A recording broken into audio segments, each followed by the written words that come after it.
Bonjour Mehdi. Comment tu vas Maxime? Bonjour. Ça va super et toi? Merci beaucoup de nous accueillir dans cette nouvelle adresse. Je t'en prie, bienvenue. Itaï, on va parler un petit peu de la franchise dans quelques instants. Ok. Est-ce que tu peux te présenter un petit peu avant de commencer?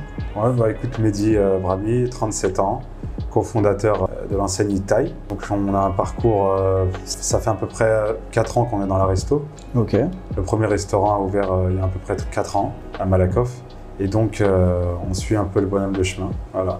Et là, on se retrouve dans le dernier.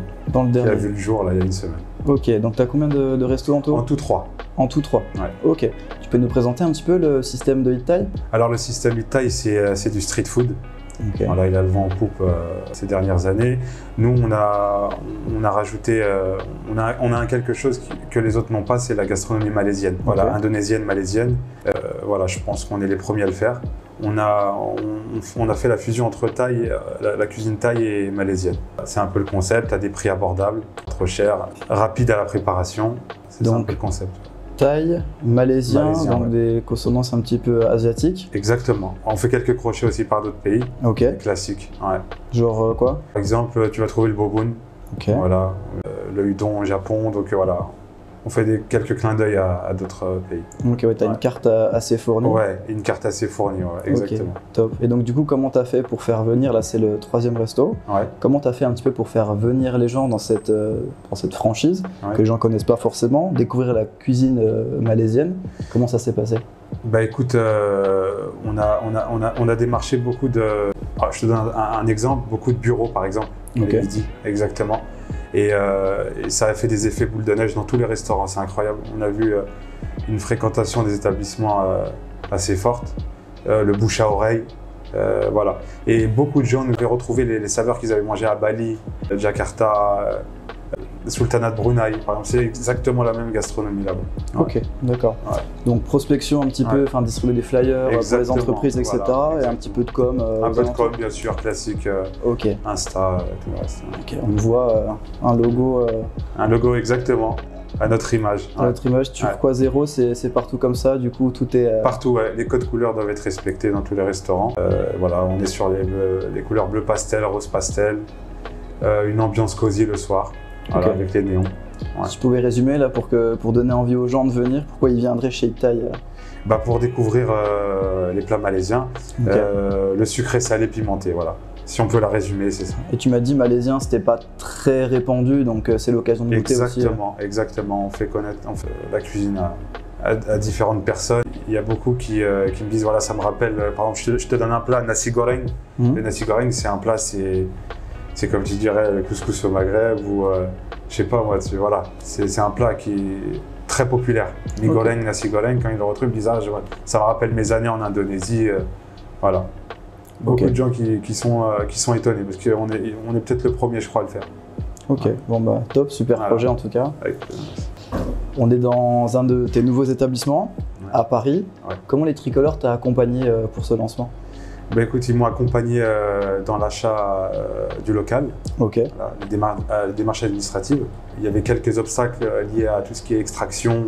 Donc on a dû faire avec leur aide un courrier à la copro, une espèce d'éclaircissement sur la cuisine, les puissances utilisées et tout ça. Ils nous ont aidés aussi à la demande d'enseigne, voilà, avec la mairie. Au service de l'urbanisme, voilà. Ok.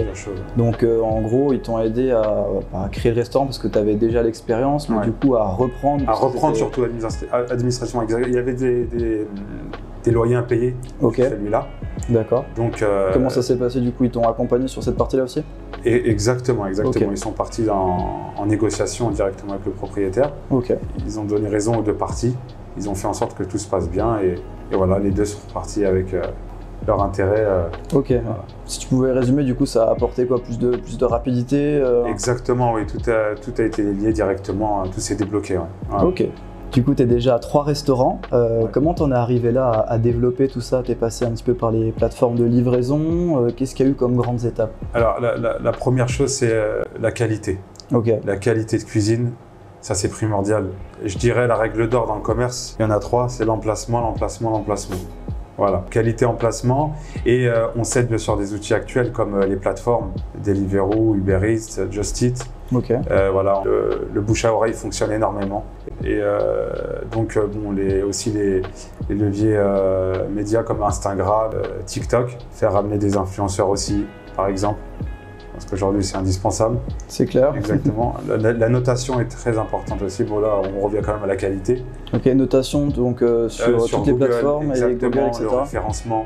Ok. Le référencement, naturel ou non, mais voilà, surtout les avis sont très importants.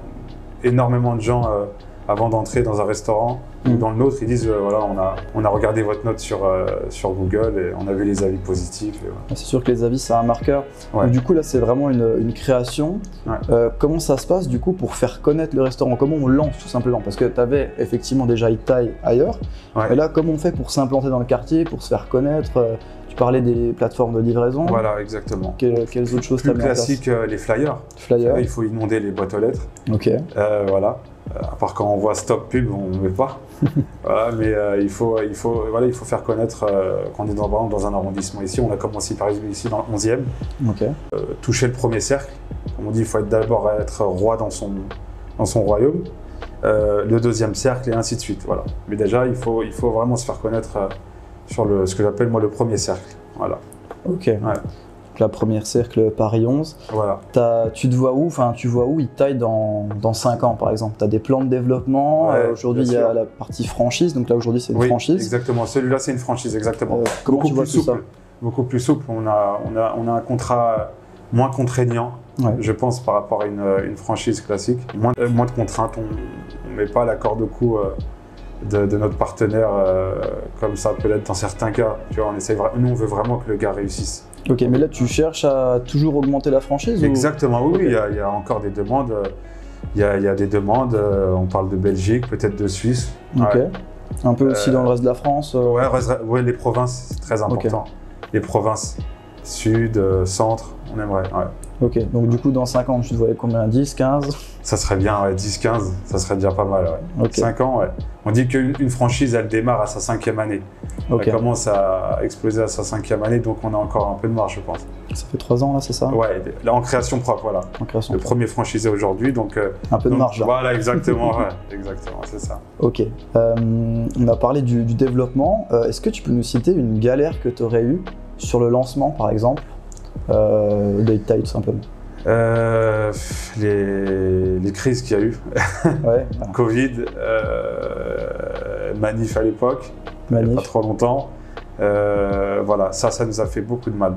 Mais on a toujours réussi on a survécu à toutes ces crises, c'est incroyable. Heureusement que le concept marchait. Ok, donc tu as un concept fort qui, malgré qu'il y ait des crises, des choses comme ça, les gens viennent, tu as quand même un roulement. On a vu un peu le chiffre d'affaires baisser par rapport à il y a 2-3 ans. Mais voilà, je dirais que c'est ça. Les seules contraintes, voilà. À moins d'être… Quand il y a la qualité, généralement, ça va vite, Qualité, emplacement. Emplacement, exactement. Un restaurant, généralement, on parle de 6 à 12 mois pour qu'il se fasse connaître. Après les 1 an, généralement, on est en vitesse de croisière, généralement.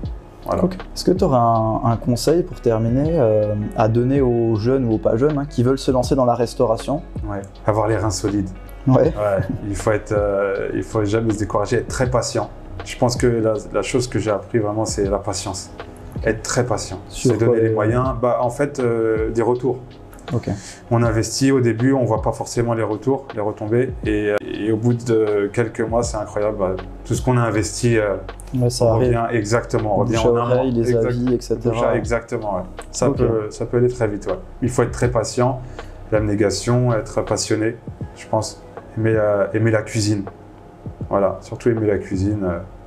Nous, on est passionnés quand on voit la réaction des gens après avoir mangé, comme tu as pu le voir tout à l'heure. Je pense que vous étiez… On s'est régalé. Voilà. Donc voilà, c'est une passion avant tout. Ok, passion, patience et abnégation. Exactement. Ok, top. Est-ce que tu aurais un petit mot pour la fin, du coup? Oui, écoute, ma satisfaction totale par l'accompagnement des Tricolores, leur boîte dynamique, réactive. Franchement, je pense qu'il est très important de se faire accompagner, avoir les bons statuts au début, La rampe de lancement, je pense qu'elle doit être bien solide dès le début. Parce que si on se casse la figure dès le début, ça, voilà, sur une mauvaise décision, voilà, je pense que voilà, une équipe comme les Tricolors nous ont beaucoup aidé à bien démarrer. C'est la rampe de lancement, ça consolide. Exactement, ouais. Il faut se donner toutes les chances de son côté. Ok, voilà. Top. Merci beaucoup Mehdi. Je t'en prie. À bientôt. Merci, c'est gentil. gentil. Au plaisir de venir manger ici encore. Avec plaisir, merci, c'est gentil. À bientôt.